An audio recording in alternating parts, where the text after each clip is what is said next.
Hi there and welcome to another video on how to optimize your business workflows with the help of InvoiceBerry and Zapier.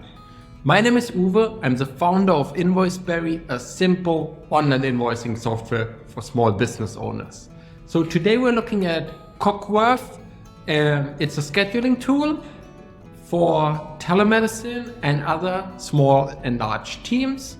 So in today's workflow, what we're trying to do is we're trying to get a booking in our Cogsworth account and then create an invoice in InvoiceBerry for that booking.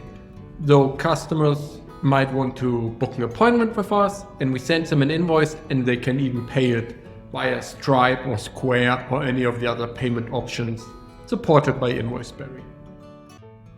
Alright, so now we're in Zapier. Let's click here and look for Cogsworth. And we want to connect it to InvoiceBerry. As a trigger, we want a new appointment. It could be either a new appointment or a new appointment request. Let's say a request. And as an action, we want to create a new invoice. Let's click on try it. All right, if you've seen any other videos by me, you know that sometimes the new Zapier editor opens, sometimes this more advanced editor opens. But either way, we can use either of those two options. Let's just click here at the top on the trigger and we have to sign into our account here. Let's just click on sign in. And it asks us for an API key. So let's go to our Cogsworth account. Go to integrations and here under Zapier we see some sample steps and then you can go to the API keys. You click on create new, description, we might call it Zapier, and here we've got a key. Let's go back to Zapier, pop in that key and click on yes, continue. All right, perfect. So our Cogsworth account is connected to Zapier. Let's click on continue. Let's have a test trigger.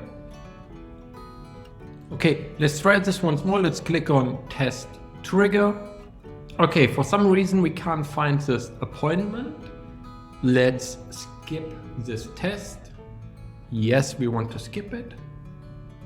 Okay, we still get some test event here and now we can click on continue. Now we have to connect InvoiceBerry. Let's do that.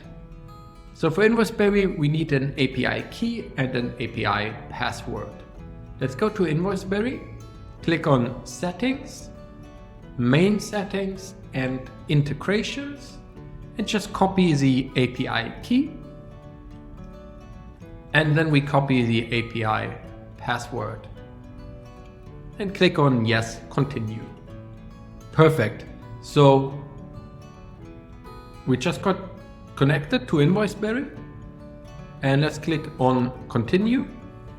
And now what we want to do is we want to create a new client with the booking information we received and we want to send them an invoice. So for the client data, let's have a look. Let's click here on client name.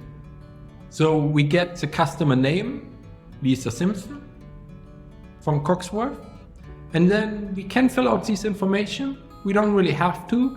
Let's say the client email we want to fill out. So we have the customer email here.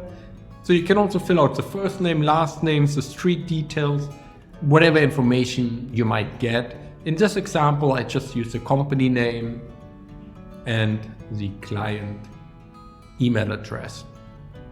So then the currency for our services is required. Let's say it's USD. And we select USD here. The date of issue for the invoice is required. I would normally just make it the same day when we received the booking or the date of the appointment. In this case, it seems to be quite old, 1990s. Let's see when we received the booking. Yeah, that seems to be the date. So let's say this date, the date of the appointment. And then what we want to do is we want to set up the item data. So that's the line item of the invoice. We can come up with our own subscription, or we can obviously use some data from Cogsworth. In this case, a service name, a saxophone lesson. Okay, let's say we take this. Let's say the unit cost is $75 per hour, and it's 1 hour, and that's more or less it. Then we can decide, do we want to mark the invoice as draft or sent? And we can also add already payments to it, but in this case, nothing has been paid yet. So we leave this blank. And then we can also say, do we want to send that invoice automatically, yes or no? If you say no, it will be just saved as a draft in InvoiceBerry, and then you can send it. If we say yes, it will be automatically sent to the customer. Let's click on continue. Now we can check the information once more. So in this case, we have the client names, the email, and the description, and we just click on test action. All right, perfect. So the invoice has been inserted successfully. Let's have a look at InvoiceBerry's invoice page and see if we have this invoice in here. Right, perfect. Lisa Simpson, 1990, and it's overdue. Well, it's 33 years late. $75, and when you click on it, the invoice will load with your details. In this case, it's my sample account, with the client's details, with your logo, and it's a saxophone lesson for $75. Now, the beautiful thing with InvoiceBerry is, if you connected your InvoiceBerry account to Stripe, Square, PayPal, WePay, or any of the other online payment gateways we support, then you will have a Pay Now button here. Your customer can click on it and pay your invoice straight away online. So that's it. This is how you connect Cogsworth to InvoiceBerry using Zapier. That way you can take online meetings and online appointment bookings and not only send an invoice to your customer, but also ask them for online payment. Thanks a lot for listening. And if you've got any other questions, please leave them in the comments below. I'm always happy to help you with your business automations. Until next time, and happy invoicing.